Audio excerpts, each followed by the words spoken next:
BC విద్యార్థి JAC chairman, ఉస్మా university పరిశోధక విద్యార్థిని. నిన్న రాష్ట్ర ప్రభుత్వం బీసీలపై తీసుకున్నటువంటి ఏ నిర్ణయం అయితే ఉందో సర్పంచ్ ఎన్నికలకు మేము ముందుకు పోతామని చెప్పేసి అర్ధరాత్రి దొంగచాటును తీసుకున్నటువంటి రాష్ట్ర కేబినెట్ నిర్ణయాన్ని బీసీ విద్యార్థి జేఏసీ నుంచి మేము చాలా తీవ్రంగా ఖండిస్తున్నాం. మేము ఒకటే చెప్తున్నాం, ఏ కామారెడ్డి బీసీ డిక్లరేషన్ ప్రకారం మీరు హామీ ఇచ్చిర్రు, ఆ బీసీ డిక్లరేషన్ పుణ్యాన మీరు ఈ రాష్ట్ర కాంగ్రెస్ పార్టీ రాష్ట్రంలో అధికారంలోకి వచ్చిన విషయాన్ని మరవద్దని ఈ రాష్ట్ర ప్రభుత్వాన్ని హెచ్చరిస్తున్నాం.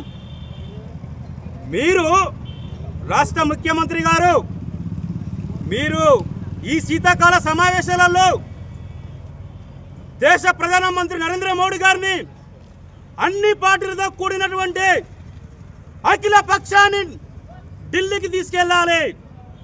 రెండో అంశం, లోక్సభ ప్రతిపక్ష నాయకుడైనటువంటి రాహుల్ గాంధీ గారు, మీరు BC bill, private BC bill పెట్టి మీ యొక్క చిత్తశుద్ధిని నిరూపించుకోవాలని చెప్పేసి కాంగ్రెస్ పార్టీని మేము డిమాండ్ చేస్తున్నాం.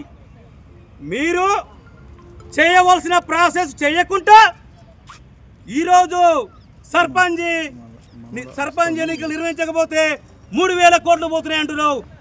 రేవంత్ రెడ్డి గారు, ఈ రాష్ట్ర బడ్జెట్ ఎంతో తెలుసా? మీ బట్టి విక్రమార్క ప్రవేశపెట్టింది ఎంతో తెలుసా? 3,00,000 కోట్ల 5,000 బడ్జెట్. బడ్జెట్కు 3 కోట్ల మంది బీసీలని ఆత్మగౌరవాన్ని తాకట్టు పెడతావా? ఆత్మవంచన చేస్తావా? మిస్టర్ రేవంత్ రెడ్డి గారు, బీసీలు అంటే నోరు లేని గొంతుకలు అనుకున్నావా?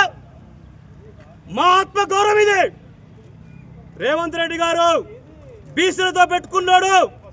మీ పార్టీకి చాలా తెలుసు.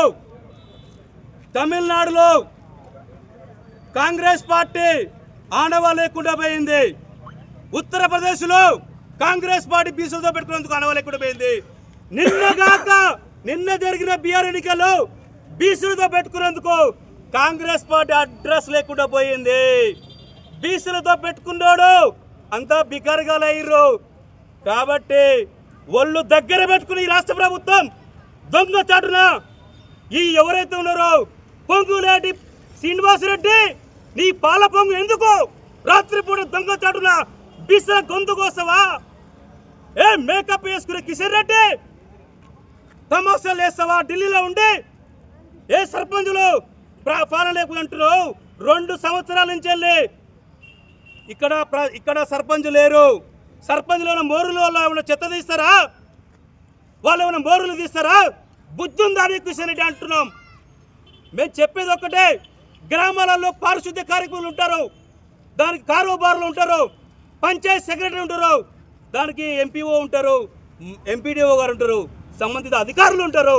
మీకు ఈ మాత్రం ఇంకింత జ్ఞానం లేనిది నువ్వు ఎట్లా కేంద్ర మంత్రి అయినావు మిస్టర్ కిషన్ రెడ్డి?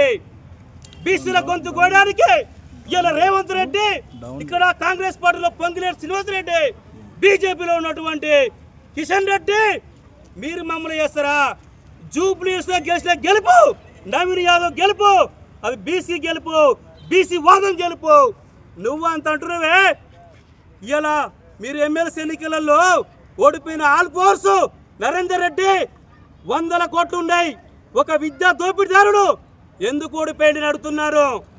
ఇక్కడ బీసీలు గెలుపు గుర్రాలు.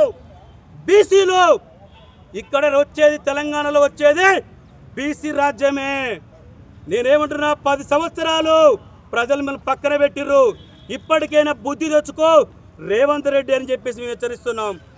ఈ మాకు పార్టీల పరంగా మాకు 42% రిజర్వేషన్లు వద్దు, చట్టపరంగా మాకు 42% రిజర్వేషన్ కావాలి చెప్పేసి బీసీ విద్యార్థి చేసి మేము డిమాండ్ చేస్తున్నాం.